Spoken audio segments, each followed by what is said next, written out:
me tell y'all something. I got a lot of straight friends. Lots of them. A lot of straight friends that I can tell all kinds. Listen, I got so many straight friends that I love. I want to say this. It's going to get me in some trouble, but I don't give a fuck well. I got a lot of straight friends. I think that's the people's there, cheese. Check the garage. I got a lot of straight friends. Watch the cord, too. Here. I got a lot of straight friends out there, right? I shouldn't say this, but I gotta say this. I like my straight friends to be comfortable around me. Mo, if you don't put these up, I was looking for the teacher. I'm sorry. Yeah, but it's on. They say it's on our ball alert. I got a lot of straight friends out here in this world that I love being able to have jokes and fun with. You feel me? And I don't like them coming around me thinking that they gotta be like, they can't tell no. I'm a comedian. Regardless of whatever motherfucker want to say about me, I'm a comedian. I don't want them to be able to come around me and not being able to say like a joke. Like where I'll be like, hey, don't do that. I'm offended by that. And bitch, I tell all types of fucking jokes. You feel what I'm saying, Mo? Yeah. Mo, me and you, listen, Mo, you straight as an arrow on Fridays. But really. But I should be able to joke. Like, Mo, if you hadn't said some shit about like, well, girl, something, we done joked about all kind of shit that was so funny, dog. Yeah. Like, and I need to be able to tell a joke and say shit that's funny without all of that political correct shit. I understand like when jokes, so we talked about this on Clubhouse last night. We understand when jokes have malicious intent. But if you say something to me, Mo, and I'd be like, child, you're like, well, bitch, well, Maddie, did you tuck it? I'm going to fall out. I'm going to fall out because it's funny to me. Now, don't go out there in the street when you run into the people and start telling jokes because some of the people may whoop your ass. They might be strong. You see some of their backs. But, see.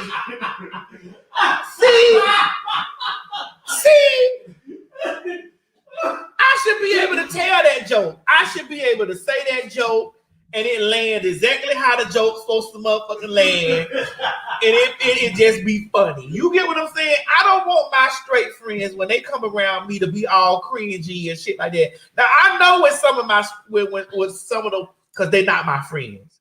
I know when they be trying to be messy. Ooh. You already know when the bitch go with the ooh. You already know the ooh take me already. So I start digging on their ass. I understand when the joke becomes an insult. Baby, Vodka is back, baby, because we over here, we on a long show this morning.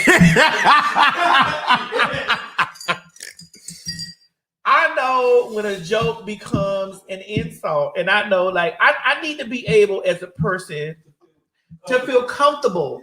Like I feel like that we don't get an opportunity a lot of times to occupy lots of space because we can't tell a joke. Mm-hmm. You know what I'm saying? We can't tell a joke. And for me, if you guys watched the other day, if you watched stuff the other day, you'll see that I was on a Black is Love panel with Saweetie, Angela Yee, Devin, and Cody. Yeah. We were on a love panel, and like at first I felt like they was a little bit, they didn't know what this. I was like, listen, Facebook, they came in, they made an announcement. They say, hey, we know, right, Mo? We got to keep this PG-13. I was like, I feel attacked. I feel attacked in here, girl. And it was because they know that my mouth I have a vicious mouth, and I'm going to say how I feel, and then I'm going to tell jokes. Like, my jokes are dirty. Lots of my jokes are dirty. Lots of my jokes are fucking dirty because minority of her jokes are dirty. The majority of my jokes are dirty because I was listen. People don't understand the basis of comedy. A lot of people are funniest in things that they were weak in, or things that were oppressive to them, or places that were dark to them. I could tell a very funny sex joke or a sex story joke or this joke because I have to laugh at that stuff. Y'all really be thinking that I'll be glorifying that stuff. Like that was a part of my life that I can't get that stuff back. You know, this stuff happened to me, and I tell jokes from those places because I can laugh. That is where my strengths are. My strengths are in those places. And also, me, I'm trans, bitch. So I should be able to tell a joke. And then when you was doing whatchamacallit, that's you was bitch. We had so much fun when you was doing that. That's all you did was joking. And listen, and me and Sweetie was joking. We laughed and joked about some stuff. I was like, girl, you know, it was the stuff that I just, hey, she okay? No, that's I just hate the fact that we have gotten into a space to where everything Mo is so.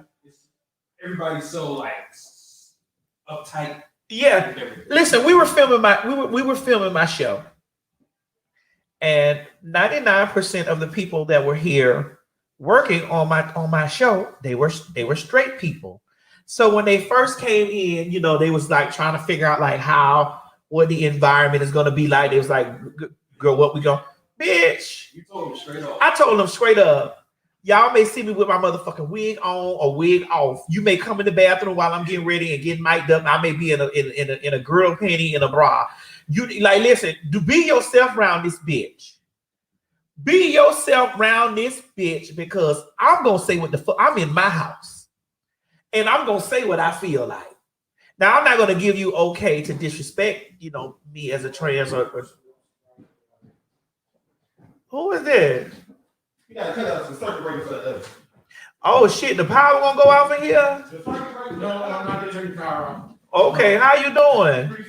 Y'all may not find a circuit breaker here. The power may go off in this bitch, honey. Hold on, let me see, honey. We got this big show. Listen, play a commercial before we go, Mo. Before he hit the circuit breaker. We don't know where the fuck that bitch gonna go. If you don't know T.S. Madison, The internet queen and icon. get ready. Yes! She's not just chasing superstardom. I want to have my own version of the talk, the real, the view. She demands it. You're gonna build a whole entire empire out of this. And with her bestie Tiffany on board, Tiffany, you look so beautiful this morning. Your tatas are sitting so high. this journey's gonna be a trip. I just got a shiver in my back and it ain't a man. The T.S. Madison Experience premieres Thursday, March 4th on WeTV. Shh. Quit talking and listen. Get over to my Patreon right now so that you can receive some exclusive content from the TS herself. Who you said? The TS. Patreon is filled with one-on-one exclusive content, behind the scenes. You can even chat with me in there. Me and you. It's just me and you. So get to www.patreon.com/TS Madison Hinton and you'll be glad you did. I promise. Good. All right. Yeah, I had to get up and run over there and see a little song, shake a little song. Anyway, what I was saying. Yeah, so the crew was in here and they didn't know. They was just like, I say, man, listen. First joke I told. What was the first joke I told? You said something. It was because it was some, it was a black men's in here. I say, listen, all you black motherfuckers in here that's walking in here, all you men's especially coming in here and ain't paid me, you motherfuckers better step on the outside of this bitch and come back in with a damn check. So they fell out laughing. They said, okay, that was funny. And I say, every man in this bitch ain't got shit to worry about because if I didn't invoice you for my time, we good in here. Right. You know, and we had a good time. Like that had to be for me one of the best experiences where we filmed for my show, and I was very comfortable. You was very comfortable. They made us feel comfortable. We was comfortable. We was able to joke. These people came in the house, and we felt like family. And see, my thing is, if you came in the house with a disposition because you don't like, baby, you in the wrong house, baby. No, nobody came in with that. But nobody came in the house with that disposition. But my just thing is, if you come in the house with that disposition, like, baby, it ain't gonna be a good look for you. Because the one thing about me and this lady, baby, we look at each other.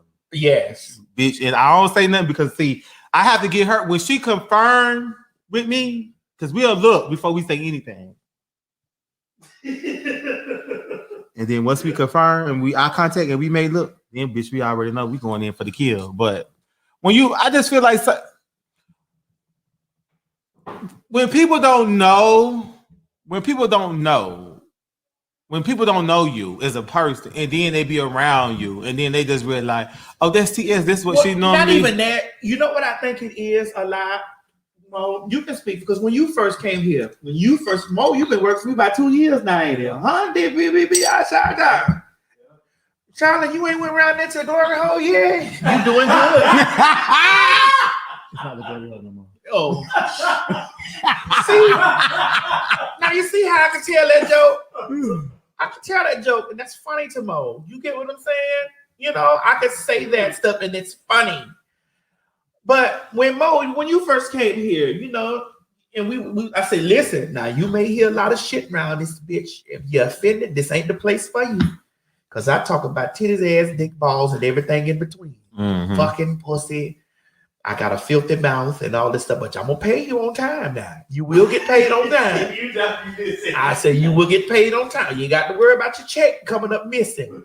But, and it was fun. We had, and Mo's a cool man. Yeah. Oh, that's Mr. Keith. You got to subscribe, Mr. Keith. But I got to tell Mr. Keith how to do. Yeah, tell him because he texted me. Yeah. Tell him to and it's on your YouTube page where they can subscribe to it. No, go to Patreon. We give him the Patreon there. But listen, Patreon.com/TS Magic Hinton. But you came here, we had a good relationship. Plus, you a Libra too. So, bitch, you know, you already knew what it was. You know, I talk a whole heap of shit and don't give a fuck.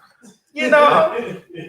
But my thing is, I think that we have really gotten into this climate of a place where, hell, sometimes I be scared to tell a fucking goddamn joke. And I don't want to be like that. I'll be able to say, man, you motherfuckers ain't finna tell me I can't say nothing about no fucking titties at the top and dick. And that shit don't offend me because that's what I got. Titties at the top and dick at the bottom. Shit, and I charge one half for one right or another half for the other motherfucker. Hello. You get what I'm saying? And when it's a combination for both, bitch, the fee go double. Hello. So, you know, for me, I want to be able to have a good time when I walk into the room. I want to be able to have a conversation without everybody clutching their pearls and holding their balls and got their ass covered over their and their hands over their ass or some shit like that because yeah.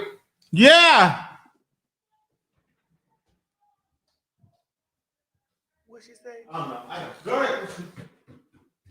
You know, and it's just there's just times that I like to have fun. Mo, you done came over here. We ain't even been filming. Miss Mary, you at home. Like you be comfortable. I can talk to y'all about anything. And we gonna make a joke. Yes, I make Nigerian jokes. God damn it. But I make transsexual jokes too.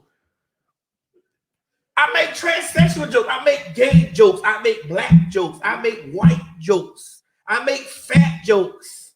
You know what I'm saying? But I don't make them I don't make them from a malicious place. I don't come from a place of, you know. It's all about, you know, camaraderie and getting along and, you know, just everybody feeling comfortable with each other. You never ever. I've never seen you do anything malicious or anything to hurt anybody. That's not I don't try. Right. Now listen, if they throw some shit up there in the air, you catch it. And they leave the joke. I was just talking about my straight homeboy. God dog it, my straight homeboy just pulled up here. My straight homeboy just pulled up here in the background. You know, this my homeboy, and this his. Now listen, Jamal. And my dog, you see, come around here. They can see you. All you got. You got on your mask and stuff like that. They ain't gonna know who you is. This my straight homeboy right here, and his baby. Hey baby, how you doing? Come hug your auntie. I'm your auntie. You don't even know that yet. Come on. Miss Mary over here trying to keep you already. Miss Mary trying to keep you. Miss Mary. Well, without this one and this one, yeah, it's dark. Now listen, Jamal, come sit down right here real quick so I can tell the folks when we get ready to start. I'm glad when he came here because I want to tell you, Mo, you got another night to work.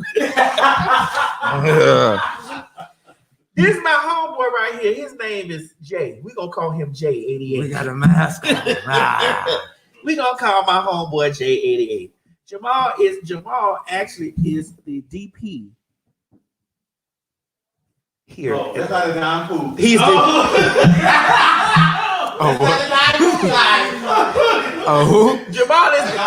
Jamal is the DP here for the T.S. Madison Experience. Jamal is Director of photography. Director of photography. What is it? Get it together. Jamal, what is it? Director of photography. Get it together. Jamal is the he's the Oh yeah, Chichi, get my card at the top. You know which card to get him. He's the DP of the show here. He's the one that got the skin looking good. He's the one. And let me tell you some real stuff that I did. Like that people can talk a lot of trash about me all day that they want, right? When we were filming this, when we were filming my show, we filmed my show, and my request was that I had people, brown and black people here, because brown and black people know how to light the skin of brown and black people. This is true. This is different. I made sure that my people who came here, they was brown and black folk, because we had a whole mixture of folks that came here and work. But I just wanted to make sure that they gave my brown and black people some jobs in this motherfucker. So that was one of my that was a big request. And respect to that, because a lot of people say they're gonna do that and don't actually do it. This might work. Yeah, that work. Yeah. I was saying respect to that, because a lot of people say they're gonna do that and then they don't do it. Right. So that was definitely that was what I did. That was a thing. Like when I sold the show, and I went out and we put it together so that we can film the show. That was a big request for me.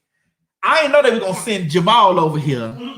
So Jamal came here. You get what I'm saying? And then Jamal and I immediately, Jamal told a joke. Jamal said something on the day of taping, and I turned around. I was like, "Oh, you're quick." The jokes. I said, "Oh, you're quick." Just like boom. I say, "Oh." And his joke was very bad. It was a very bad joke that I did not get offended by, but it was just boom. And so I came back and I told another bad joke that he jumped right on. And it was like, then I said, okay, this shouldn't be my friend. And then I have to say, it said, your browser has lost connection to your mic. Can y'all hear us? Oh, let me spin it around. Let's see what's going on. I have to say this. When Jamal came here, Jamal, I want to know for real. Like, did you learn anything while you were filming the T.S. Madison Experience here? I learned a lot actually. I never was birthday. He keeps wanting me to say birthday for some reason. It's your birthday? No. He just wanted me to say birthday. It's not your birthday. Jamal, he is so cute. Thank you, baby. Just like you know. Thank you. He is so cute. You let Miss Mary see her? I was trying. They was busy. They was doing something. Because Miss Mary said she want to keep him. I know. Babysit. Listen, you better let her get a taste of it. I am. Well, yeah, I learned a lot actually, because when I first came, they told me, "Oh, this is gonna be a show, and it's all gay." No, Jamal, just say it out loud. They told you it was gonna be a transsexual show. No, they said, all right. They was like, if you come to this show, just know you gotta have a thick skin, because somebody might say something sideways to you. You never know. They said it might be some of this, it might be some of that. In other words, don't be that dude trying to call an HR department. HR don't stand for HR on this show. It stands for high rollers or something different. But yeah, I mean, you know, when I got here, I was a little skeptical. You know, I saw the watermelon picture that traumatized me for the first week. Okay. Y'all ain't seen the stop boy. Y'all ain't seen the watermelon picture. Well, they probably seen it. But yeah, it traumatized me for a little bit. But other than that, man, like once I got to know everybody, you know, it just started feeling like I was in a family environment. And then Miss Mary, listen, Miss Mary was cooking every day. Exactly. All us niggas got fat in here. Right. We all got fat because Miss Mary was cooking every day. I gained like 10 pounds. Yeah. You did in those jeans. You tore some jeans. In those. That's you got to get the stretchable ones, bro. I know.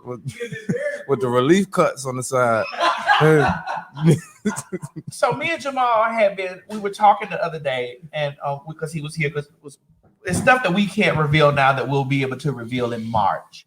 However, Jamal and I were talking about starting a podcast together because, you know, Jamal was very much so.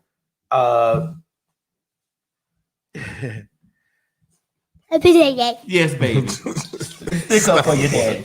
Jamal was very much so in a space where, you know, we talk, and when we say stuff about things, you know, he learned stuff from me. Mm-hmm. And, you know, I didn't make it hard for you to learn stuff, Jamal. I actually, to be honest, I felt free to ask questions that I've never been able to ask because I didn't want it to come out the wrong way.